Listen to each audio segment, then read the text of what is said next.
Am fost rezervă la Bobina și la dar știam, adică la venit am fost a fost Petre Gabriel. A fost chiar frumos. Vreau acum să-mi țin media la avansat și m-am chemat la B1. M-am corect la B1. Băi,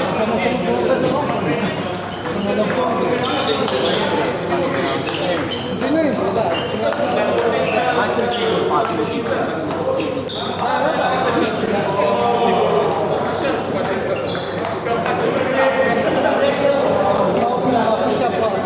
teoretic, că va face la chiar. Info organizează. Să fim, eu cred că poți să facă 7 echipe, tot o să se facă.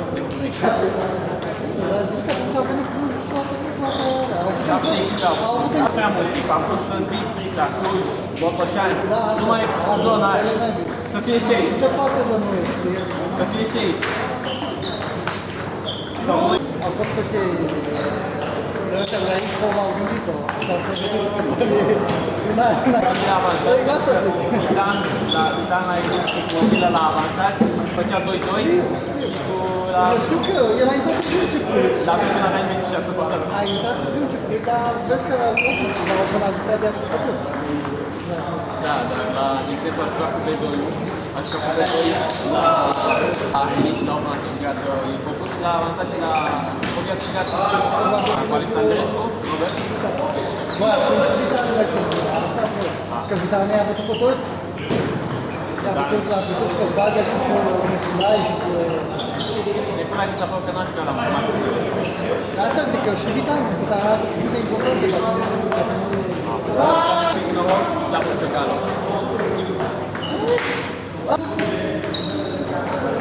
Am tare bine, adevăr ce ai zis și tu, că vin aici aproape, am participat și dar atâția video că nu sunt în București și cum ai să facă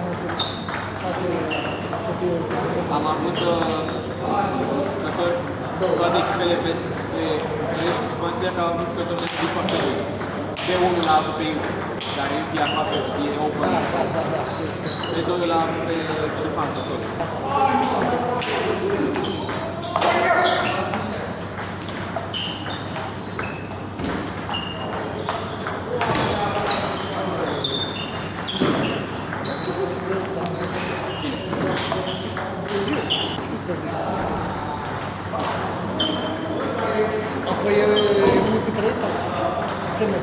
Da, urocul, nu știu. De ce?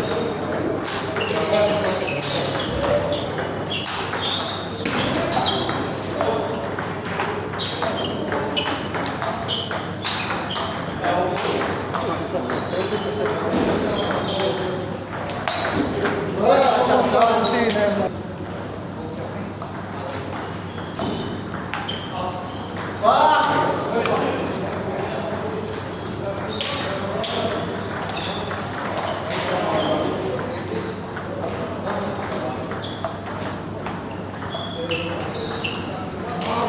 Când vom da, la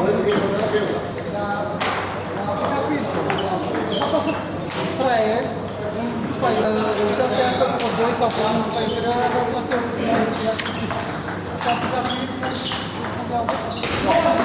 a fost pe acolo. Zic că dacă bătea Galos pe total, câștiga. Adică câștiga Galos pe sus, pierdea Rolex ca să... Na, puțină. Și pierdea și cu puțină, dar câștigai. Și era de egal și la dublu.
Hai,